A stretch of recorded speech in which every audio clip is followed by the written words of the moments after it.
Welcome back to Paul's Hardware, everyone. Today I'm going to be going over some deals on PC hardware. This used to be my monthly builds video, but since you can't really assemble a whole computer for a reasonable price right now because the GPU shortage is still ongoing, I'm going to be focusing on individual parts, CPUs, motherboards, memory, storage like SSDs, and there's actually a lot of deals going on for that right now, but also a word of warning because there's lots of pre-Black Friday sales going up right now. They're not all created equal, and some brands are actually trying to be a little bit deceptive.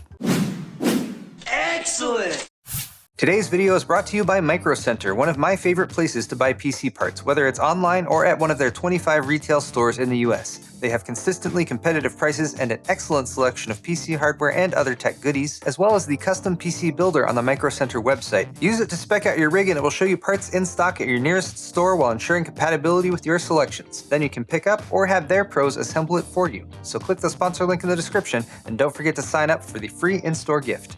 Before I dive in, there are timestamps, so you can jump to a specific component if that's what you're interested. There's also links in the video description to all the parts I'm talking about today, so jump down there if you want to link directly to the deals. And if you're interested in watching me actually build a computer, especially tutorial style, check out the description for links there, like my most recent how to build tutorial, as well as my builds playlist that has lots of builds in it, as well as my beginner's guide to building and setting up a new PC, where you'll have guides for like setup after you do the build and everything. That said, since we're now moving towards late October, the big question right now is, should you buy right now or should you wait for the supposed deals that will be happening around Black Friday time? And Newegg, for example, has a Black Friday pre-promotion sale already going that says Black Friday price protection. Then they have a bunch of products down here that say Black Friday price protection, which means you could buy now. And if the price goes down, they'll actually refund you in bulk on like December 6th, the difference. So this is supposed to give you some assurance in making a purchase right now. But one thing you should be very, very clear on, especially with this Newegg sale in particular, is that the only products this actually applies to are the ones that specifically say eligible for Black Friday price protection and see details.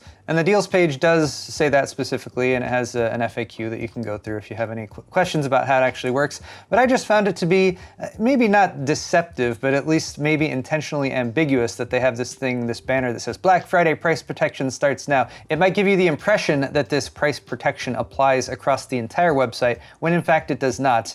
In fact, it only applies to about 30-ish items right now, and I'm sure they'll be adding to this as time goes on. But if you're shopping at Newegg or any other retailer that's offering a deal like this, that's just something to keep in mind. It's always worth reading the terms and conditions to figure out if the deals actually apply to you. That said, let's get into my deals list today, and just to be clear here, these are all either products that are good products that are selling at reasonable prices, or they're products that are either good or decent that are actually on sale, and I will do my best to specify which is which. We're going to run through the CPUs first, like the AMD 5600X, which should be $300. It's still $300, although it's currently out of stock at Amazon. It is in stock at Newegg, but not directly sold by Newegg. So it's actually gone up in price a bit, which is a little disappointing because just a month ago, these were selling for as little as $273. The 5800X is still readily available, and this is still the same price as last month, about $394, a more compelling price than the list of $450. But again, it is available at Amazon, not quite so much at Newegg. Again, it's only being sold by a third party, and it's back up to $400 here, so buy it from Amazon. If you don't need a 16-core CPU like the 5950X, then the 5900X is probably the top gaming CPU right now. The MSRP is $550, but it's been so hard to find that $600 has been the most recent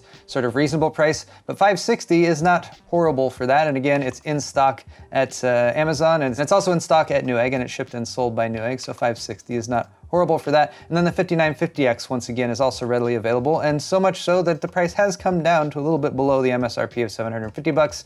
It's $746 at Amazon, and it's $750 directly at Newegg, but oh, there's a $10 off promo code, so I guess it's $740. The Ryzen 5600G and 5700G are the best integrated graphics performance you can get on the desktop right now, so that makes them a little bit more of a compelling value if you don't have a discrete graphics card and you need to rely on that right out of the gate. 5600G is currently sold out at Amazon, but it's down to $240 at Newegg. Last month, this was $260, and the 5600X was $273, which made me say, get the 5600X no matter what. Now we're looking at more like a $60+ $50+ price difference between those, so that makes the 5600G a little bit more compelling. Or the 5700G, which is an 8-core CPU instead of 6 cores, came down to $325, down from about $360. Again, making it a little bit muddier of a decision between the 5600X, 5600G, 5700G. If you're just getting a new system up and running and you need to rely on integrated graphics, though, I would say still go with the 5600G. Over on the Intel side, there's a lot of potential options from the 10th and 11th gen, which are both currently out and currently viable. However, it's like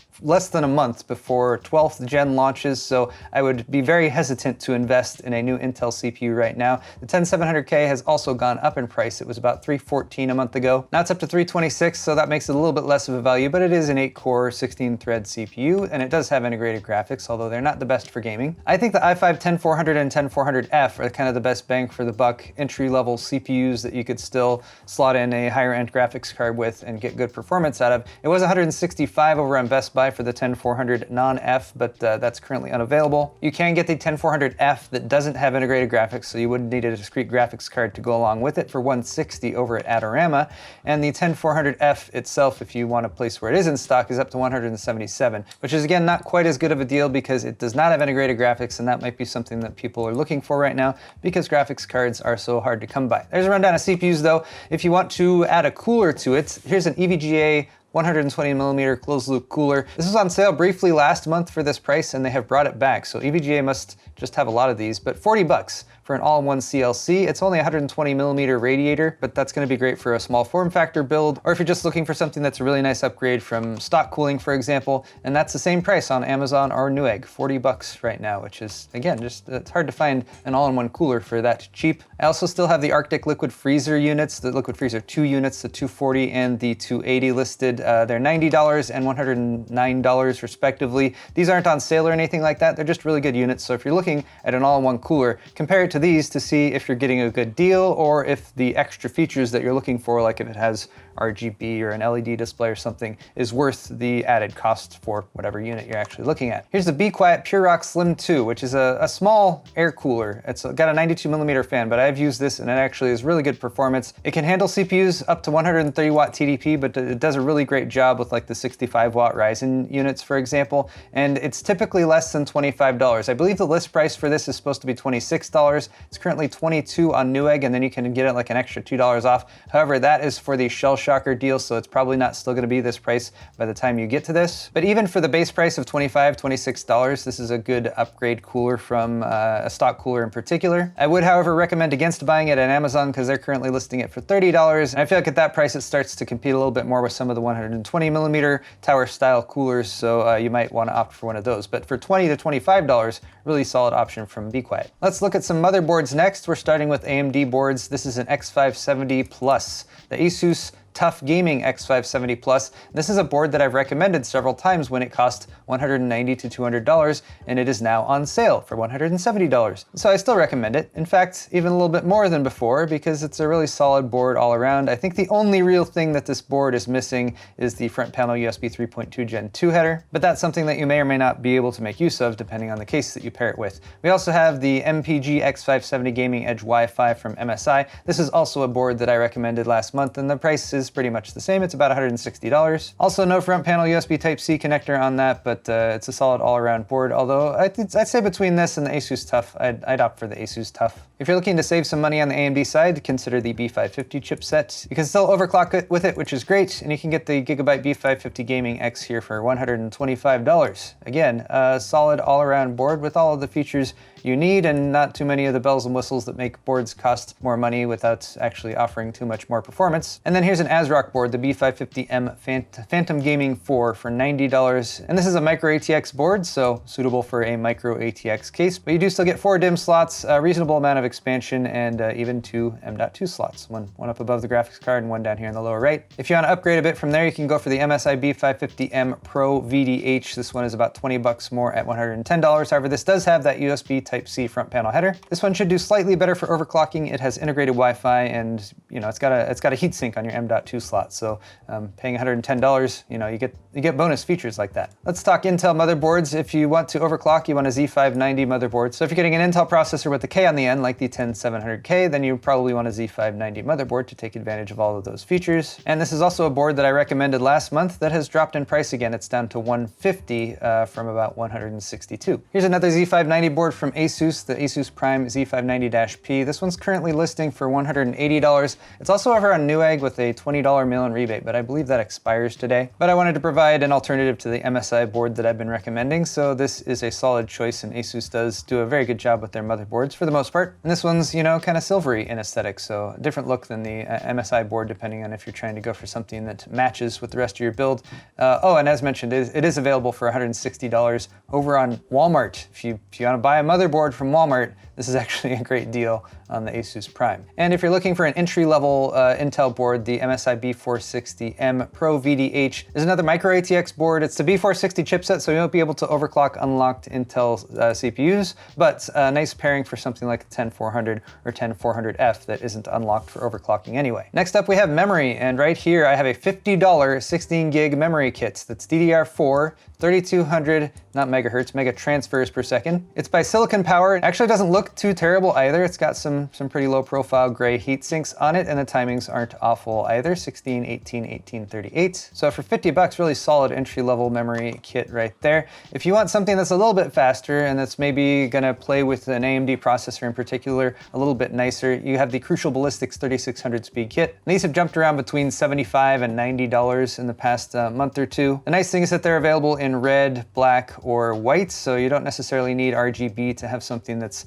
a bit color coordinated. It's CAS latency 16, which is great along with that 3600 speed. And again, you might get different pricing depending on what color you go for. So like the white is 85 right now, black is 85 as well. So I guess the reds are the, the best price, and these are available in other speeds as well. And if you need more memory, I have a 32 gig kit. This is a G.Skill Ripjaws 5 series, 2x16 gigs, so suitable for like a mini ITX board if you've only got a couple DIMM slots, or if you just need more memory with room to grow. So G.Skill clearly has way too many different variations of memory and speed and whatever for their Ripjaws 5 series, but for $160, this is a good price for a 32 gig kit. Moving to SSDs now, I guess SSDs and storage, and actually some really good deals here. Crucial's P2 1 terabyte is available for $84, well under $100 for a 1 terabyte NVMe PCIe Gen 3 drive. Not just a cheapo entry-level one either. This one has solid read and write speeds, 1900 and 2400 megabytes per second for writes and reads. And yeah, just a screaming deal on that. The 500 gig version is also very, very well priced at $47.50. The performance is going to be slightly less for the 500 gig version versus the 1 terabyte version, but if you're just building a new system and getting up and running, that's a great operating system drive. The Team Group MP33 is one that I've been recommending for a few months now, and the price has actually dropped on this a little bit more, maybe because of those Crucial competing drives. So this is about $6 less expensive than the Crucial option, but you should also bear in mind that the read and write speeds are not quite as good. 1800 megabytes per second reads, 1500 megabytes per second writes. So I would totally go for the Crucial there, and definitely go for the Crucial over the MP33 512 gig because it's cheaper and faster. Team does have a pretty solid deal, probably the cheapest price per gigabyte from a brand that I've heard of before on a SATA SSD. This is a 1 terabyte SATA SSD. It's a TLC drive, $75. Nothing special, but if you need an extra drive for game storage or something like that. And if you're tired of these measly 1 terabyte and below capacity drives, how about a 2 terabyte Crucial MX500 for $170. That is a really solid deal, and one of the lowest prices I've seen on these drives, and the MX500s are. They're widely regarded as one of the best SATA SSDs. From 2 terabytes, you gotta jump up to 4 terabytes, and the 4 terabyte drives still fetch a bit of a premium. However,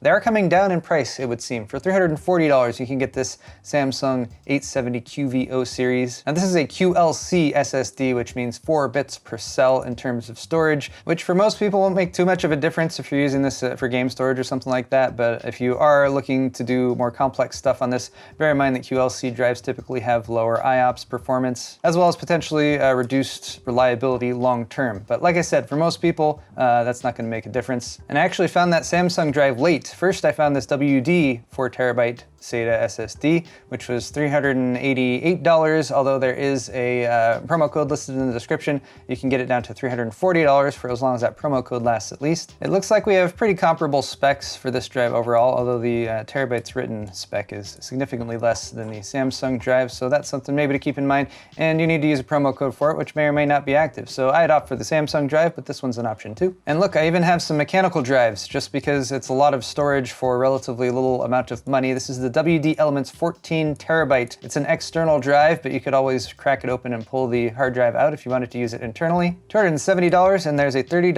off promo code listed right here, so that brings it down to about $240. Solid price for that much storage. And then we've got the Crucial X8. This is a 2 terabyte external USB SSD. And 2 terabytes for $190 is a little bit more than 2 terabytes for $170, but again, this is external with USB-C connectivity and everything. Solid drive, especially if you do a lot of copying of large files like video, which I do a lot, so that's a good one. Now we're moving into cases, and I have the Fractal Design Focus G. Black ATX. It's a full-size tower case. It's only $50. And again, we have different color options available in blue and gray and red and white for all around hopefully the same price if the Newegg website would load. This case comes with a couple LED fans in the front, and if you're comparing it to other cases for around $50 and you're like, why is this one cheaper? It has a side panel window, but it is not tempered glass. Tempered glass is all the rage, of course. It's a bit sturdier and it doesn't scratch quite as much, but this case is $50 for full-size ATX. So there's the difference there. And then we got my old standbys, the NZXT H510, usually $70, went up to $75, now it's down to $73. It's a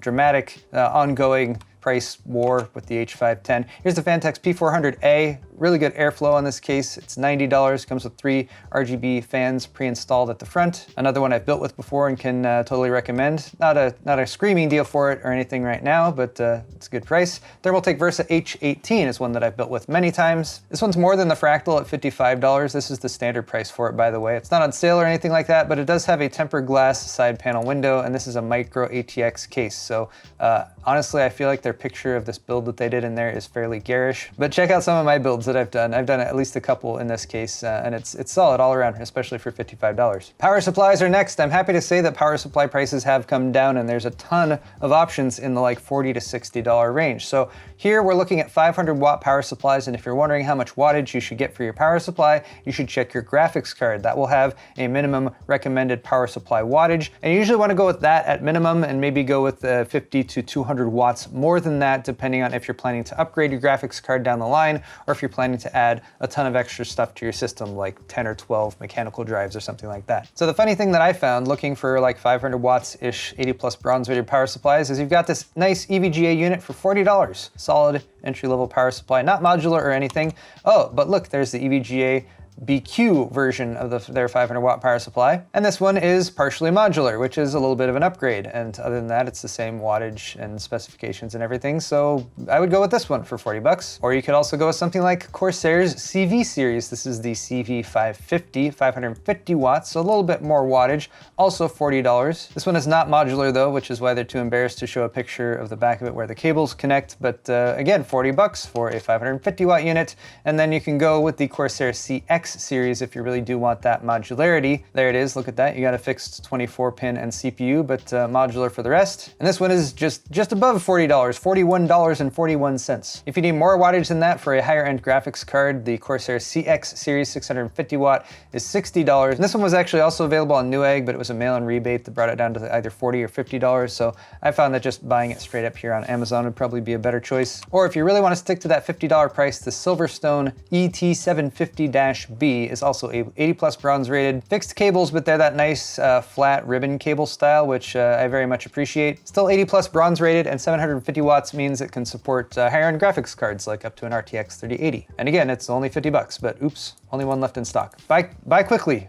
Only one person gets this deal. All right, let's round things out with some monitors. We have the LG 27-inch 27GL850-B, which is 2560 by 1440, nano IPS 1 millisecond. These panels from LG, the nano IPS 1 millisecond panels, are really, really nice. It's FreeSync Premium and NVIDIA G-Sync compatible, so you got your variable refresh rate built in. That refresh rate, by the way, is 144 hertz, which you'd think they would put the title up here, but oh well. And it's $360, down from $500. So that's a nice premium monitor there. And then here's a gigabyte monitor, the M27Q, which is only $320. So this one is less expensive and has very similar stats in that it is also 2560 by 1440. It goes up to 170 Hertz rather than 144. And this one is also FreeSync Premium, which means it would work just fine with G-Sync as well. This is the one with the KVM built in, which is also maybe useful for you. 92% DCI-P3. So there are a couple solid 2560 by 1440 monitor options for you, and I'm going to end really quickly by using PC Part Picker to see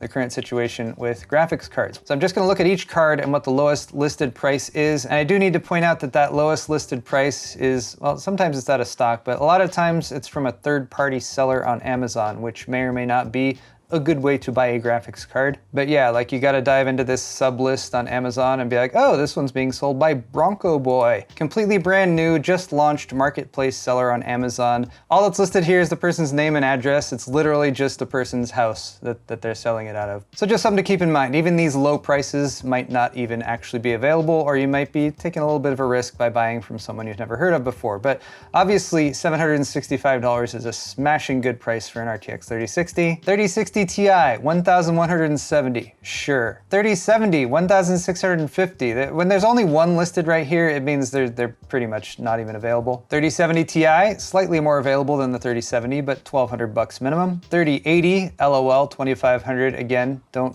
buy that, don't pay that much. Like I said, don't buy any of these, but if you're forcing yourself to, I would say the 3080 Ti is a better deal than the 3080 at 1,920. And the 3090, 2,870 at minimum. Meanwhile, for Team Red, the RX 6600 that just launched isn't even listed on PC Part Picker yet. That's how widely available those are. 6600 XT is probably the most quote-unquote reasonable priced current gen graphics card at $655, although that's still like way too expensive. 6700 XT is $850 minimum, and then it jumps to $950 and then $1,000 pretty quickly after that. The RX 6800 is $1,500. Definitely do not buy that, because this is another thing I've seen, these mid-range cards prices getting really high to the point where it makes more sense to just pay a few bucks more for one of the super high-end cards. Like, in fact, the 6800 XT listing here is cheaper than the cheapest 6800. So obviously the 6800 XT would be the way to go, although again, it's $1,420. And then the 6900 XT is about $300 to $400 over that at $1,760, $1,800-ish dollars. And this is one that I did a video on recently saying like, look, you can get a 6900 XT if you want the top-end graphics card performance, and this does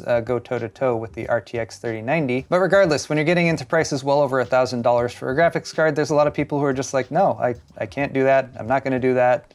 I can't PC game anymore because of that. But there you have it, a quick look at current GPU pricing, which still sucks. Still definitely sucks. But everything else there's pretty reasonable deals on, so I hope you guys have access to a graphics card of some variant to get yourselves by during these times of GPU shortage. And there have been some indications that things might get better as 2021 ends and we get into 2022. So fingers crossed for that. Thank you guys so much for watching this video though. Again, links to all the parts I talked about are down in the video description. Hit the thumbs up button if you enjoyed it. Check out my store at paulshardware.net where you can buy shirts and mugs and pint glasses and all sorts of other fancy merchandise to help support me and get yourself some fancy merchandise. Consider subscribing as well if you'd like to see more videos like this one in the future. Thanks again for watching, and we'll see you next time.